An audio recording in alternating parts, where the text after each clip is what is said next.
Hi, everyone. Yes, up.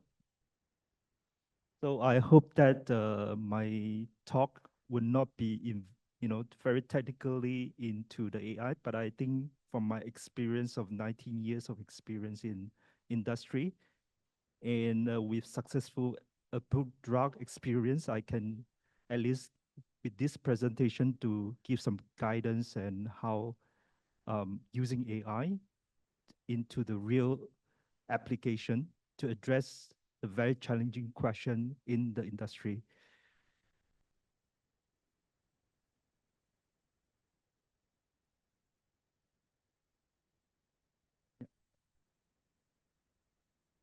Okay, so I think you all of know knowing that to have a drugs that is approved at the end, especially if you have a new drug, uh, from the idea to the patients, it takes very long time. So from 10 to 15 years, and you can take a very huge investment.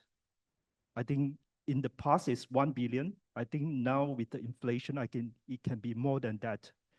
So so I think despite a lot of challenges, and you need to involve enormous investment, and the failure rate is very high. So I would say that if you in the industry for too long, I think I would say that it's roughly 10% success rate. So you can imagine that you invest a lot, but at the end, what you can return is very low. So I think the central question is always be, how do we make the right decisions, especially as early as possible? Because you can imagine that you develop a drug, you have the chemicals, and the drug will be confirmed success or not success after 10 years. So if let's say you can have some crystal ball, I think this is what the industry like to say, and you will stop a molecule it doesn't work as early as possible, so you don't invest that early enough. So so what the prediction we want to have as early as possible is that we want to know whether the drug that we have discovered, I know today we talk about a lot of chemicals using AI, but it doesn't mean you have a good chemical, you will be success. So you want to have a good prediction to know that it works as early as possible and it's safe to the patients and it behaves as expected in the human bodies and it gives us the good outcomes. This is what we expect. So I think here you can see that this is what we want to have in case you have an AI. We want to have something, a tool to help the scientists to see what the drug would behave later on the different phases of the drug discovery and development for making the right decisions. I can tell you, because I had been working from a drug which was very early on, and until the drug get approved, there are so many difficult questions you would encounter, and it's not only chemicals. So this is precisely what we would envisage the AI, and the combinations we discussed today becomes critically important. So I think here is a concept you need to know. Even you are AI scientist, I think if you want to work in biology or pharma, I think we need to have a knowledge of both. You need to have biology and you need to have AI. So and there's one critical concept is or the biggest challenges we face in the real uh, problems is you lost in translation from preclinical to clinical. So what it means is that before we give a new drug to human, so you study very extensively in preclinical. What it means is before you give it to humans, so it can be you test it in the test tube. We call it in vitro, or in animals model in vivo. So from this experiment, you try to learn how the drug behaves and how the drug interacts with the target. So the target can be proteins or receptors or mRNA, whatever, that can help to stop the disease. And also you try to learn what it does to the body and how the body does to the drug. So there's all this you are doing is to do translation, because what you want to learn across all the preclinical experiment, you want to build the knowledge and to predict what would happen in human. And this is where it gets to very difficult, because humans are not mice, and humans have different features compared to animals. And the biology is different between species. And you can imagine the immune system is very different, and it can be very different: drug absorption, distribution, metabolism, elimination, and even the tox effect. So it could be different. So so it's not that easy to translate, and it's very challenging. And one of the primary reason drugs fail in clinical trial is that you just based on preclinical data, and you say, oh, it works, and you go straight away to the human, and you found that it doesn't work. And maybe sometimes you see all the animal species are safe, but sometimes it wasn't in human. So and then the dose amount you wanted to give to the patients or to human can be completely wrong. So so therefore we come to this is to say, can AI help to do the translation properly? And this is what we are working with Professor Michaelis in order to find out whether there's a way we can do it.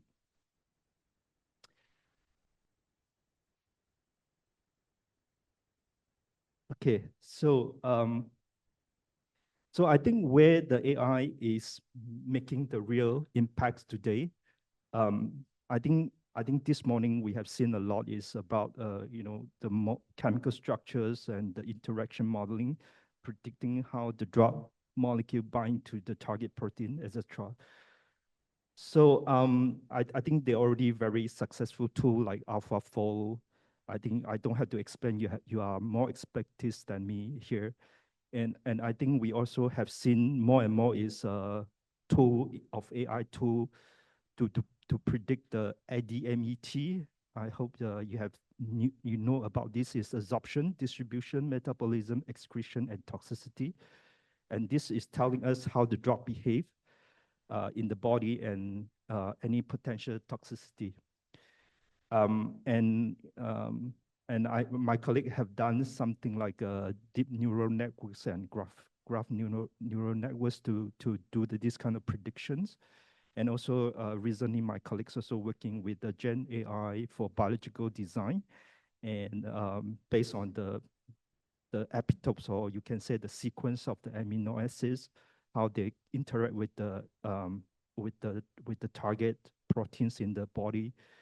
But I think all this AI is already making a very meaningful impact, but there are still significant limitations that I have to be honest, and I will talk about this later. So here is what I just make it summarize in briefly to say what kind of current AI model problem we have. So I think fundamentally the AI is data driven. So they learn patterns from historical data, and essentially they are very sophisticated in finding the pattern.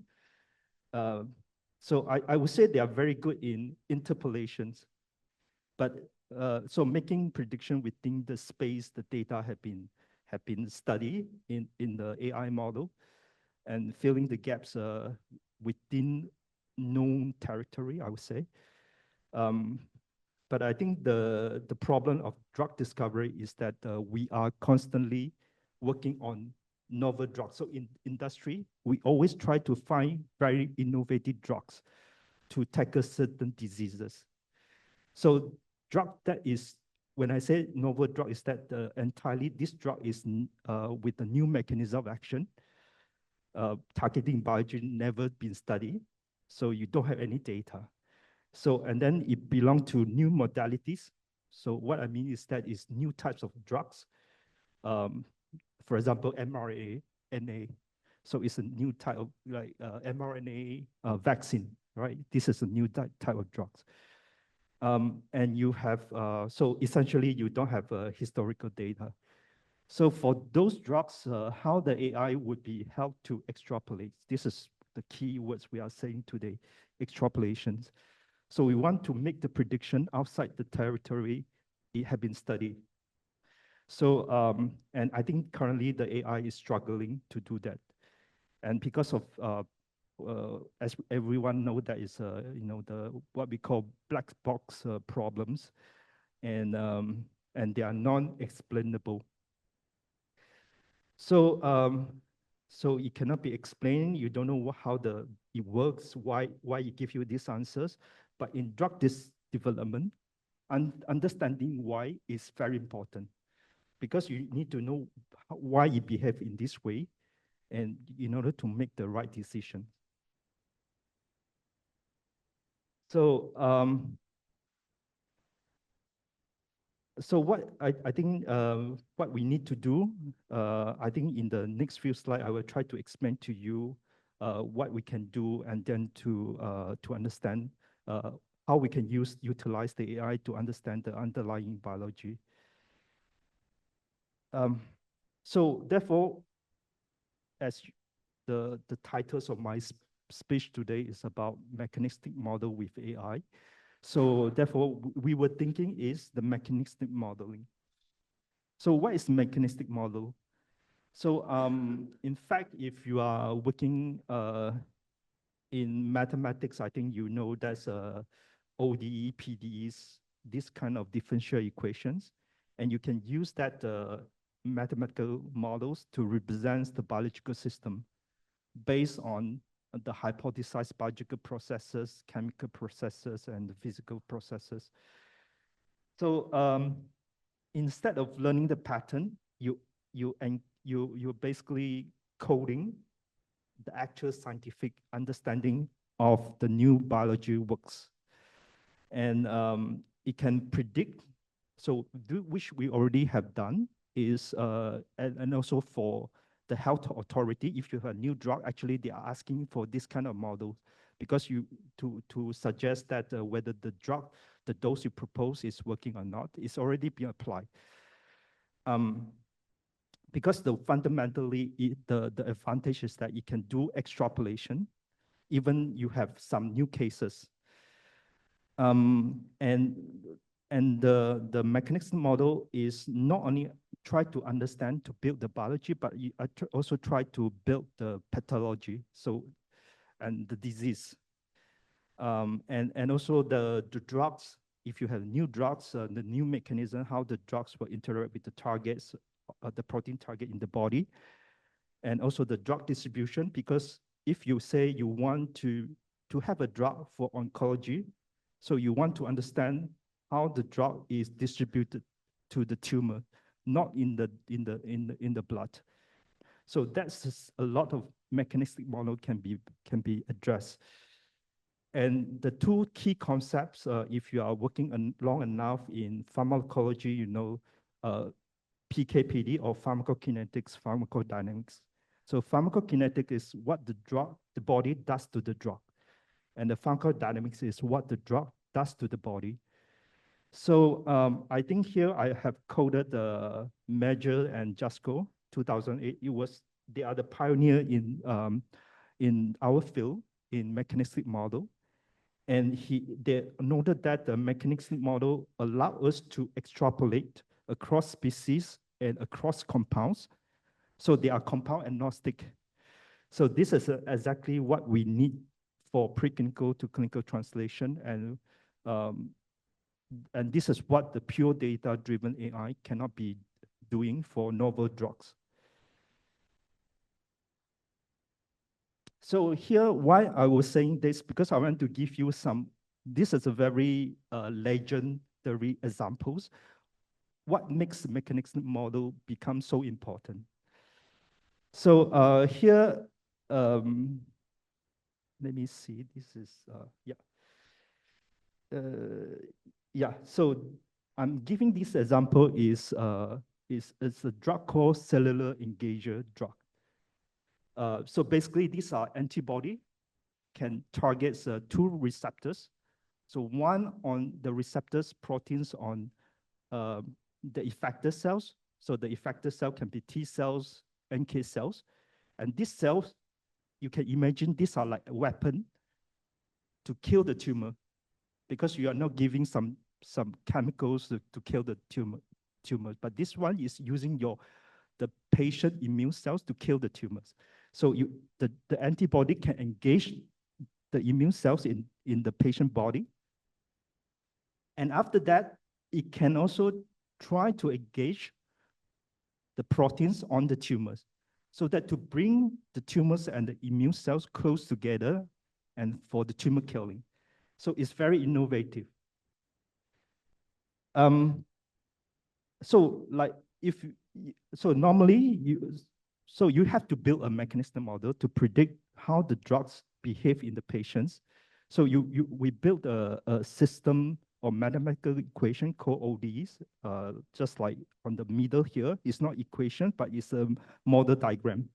You see, it's a bunch of ODEs to describe all the underlying processes happening, how it killed the tumors. So it have been published, and it's a very important paper in our industry. And this equation describes step by step how the drug distribute to the tumor site, and how it brings the immune cells and the tumor cells together, and how the killing effect would look like. So on the right corner, you see that's is actually a graph. It's a drug concentration versus tumor killing, the percent of tumor killing. So it shows how the profile of the drug concentration versus tumor killing.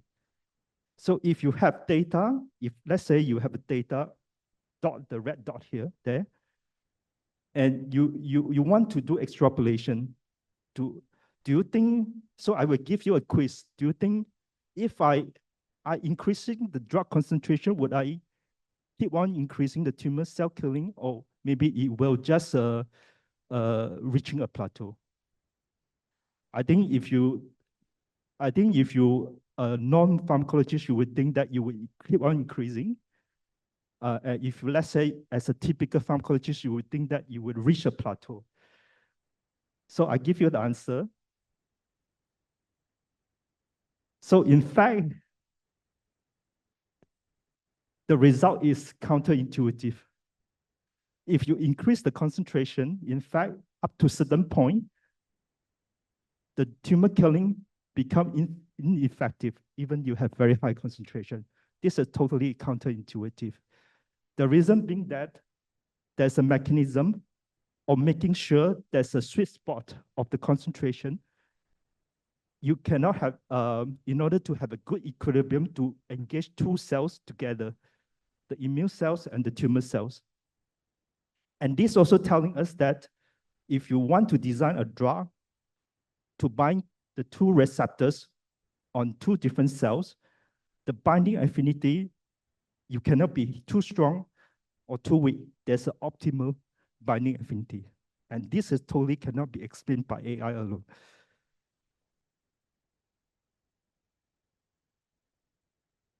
So, but there's a big challenge to build this kind of mechanistic model. Because they are really not easy. You need to use all sort of data from different sources. You need to perform a lot of experiments. And it's very resource intensive and very time consuming. So if you want to build very good mechanistic model, you need to gather data from, as I mentioned, historical clinical data. And you need to read a lot of, tons of publications from the, and to come up with the concepts and hypotheses. And you need to generate new experiment because you may find that there are some data you couldn't find from the literature, and you need to generate new data in in from the internal laboratory. So to ensure that you got the right data to reduce the uncertainty of the model predictions. And also that you need to have, always we need to have a cross-functional discussions, because to build this model, basically you are trying to gather all the expertise from different functions. For example, clinicians, uh, um, um, uh, pharmacologists, biologists, pharmacokinetics. So there are a lot of different functions to gather their expertise to verify the model that you have built. Um, and and also that because the model is so complex, you also want to do very robust validations, and it takes times. So and also in industry, it's very fast. You need to be, because you are not just working alone. So you want to make sure that time is everything, so that your drugs will ultimately go to the patients. They are waiting for the drug. So and you need to have reliable predictions. So and so therefore, we are always coming with the question is how we can build a mechanistic model faster without sacrificing the scientific rigor.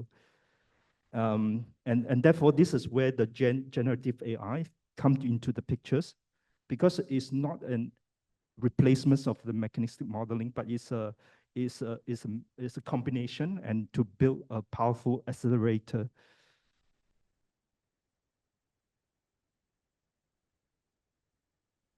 So here, okay. So here is, I call it marriage, because I really think that the marriage between the Gen AI and mechanistic modeling would be one of the, I wouldn't say all, but one of the key pillar in the futures of pharma. Because there are two complementary approaches, each of these have their own strength. And when they're coming together, we would build something powerful.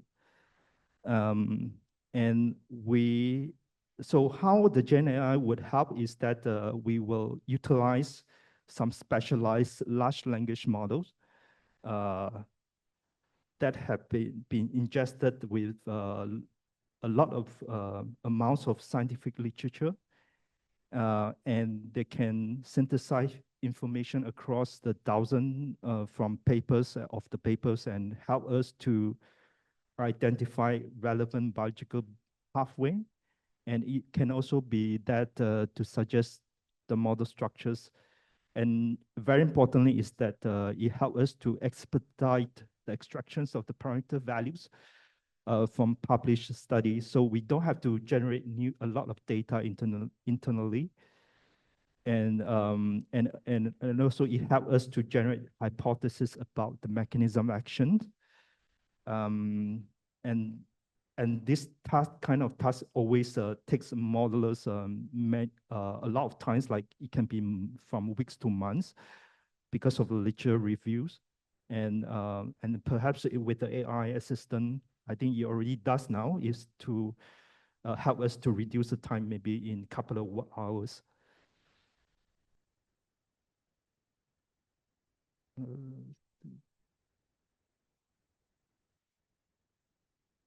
okay, so coming to the future, we would dream that the Gen AI could specialize in mechanistic modeling, as shown on the left-hand side. So what we've envisaged is that it can be the Gen AI is being gradually retrained to increase its capability in the mechanistic modeling, and from very simple empirical models to semi-mechanistic until a complete mechanistic models. And I think this vision had been published in 2025 papers.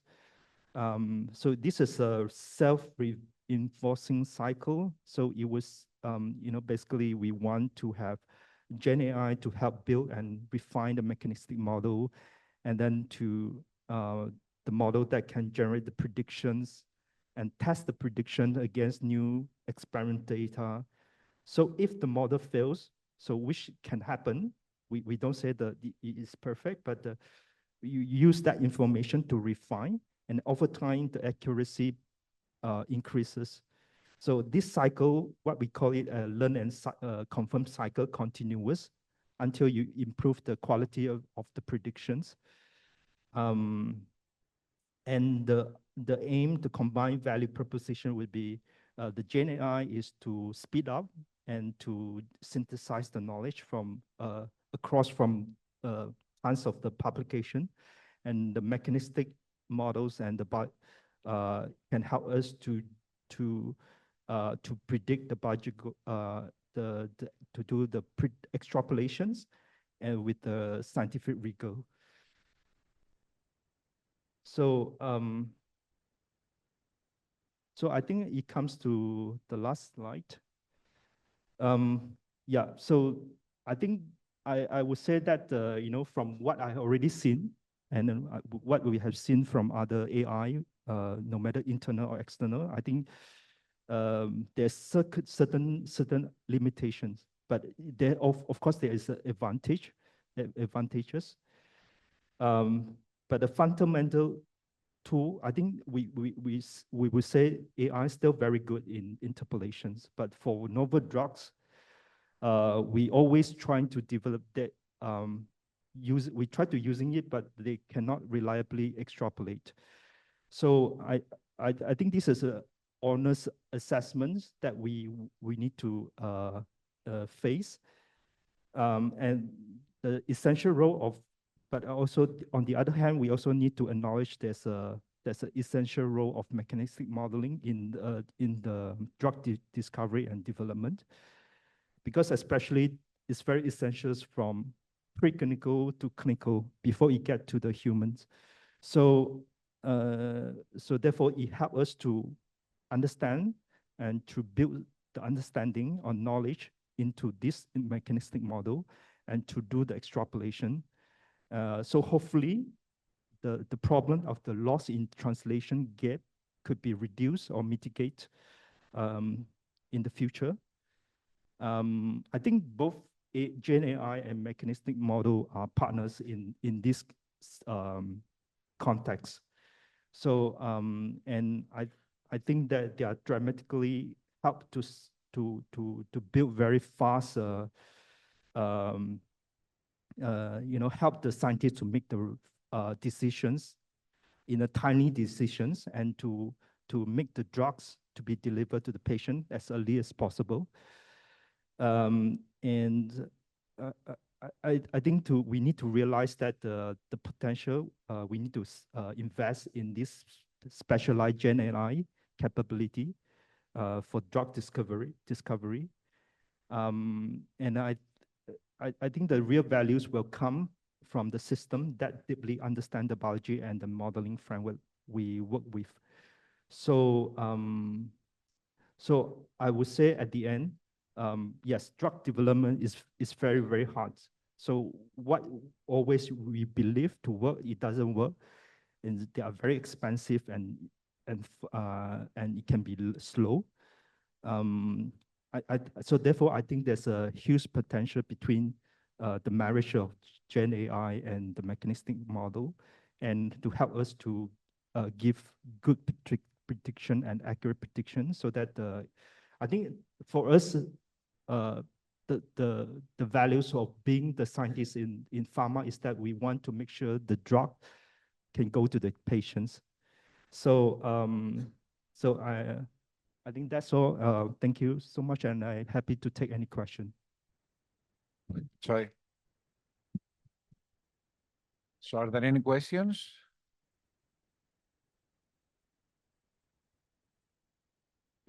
So let me ask, let's say, one question.